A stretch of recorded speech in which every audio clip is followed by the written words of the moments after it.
দাঁড়া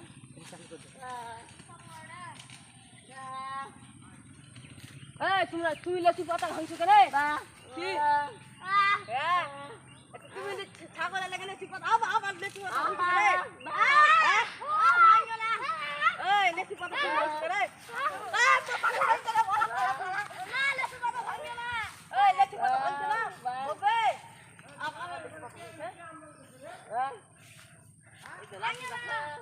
লালটু দাবাড়ি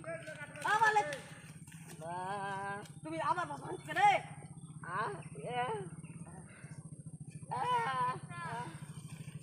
না ছাগলে খাবে তো ঘাস পাতা লাও তুমি লেচু পাতা ভাঙছো কেন বাবা লেচু পাতা ভাঙছো কেন ও লেচু পাতা খাবে ঘাস খাবে না হ্যাঁ খাবে সব খাবে ঘাস ফাস কেটে নাও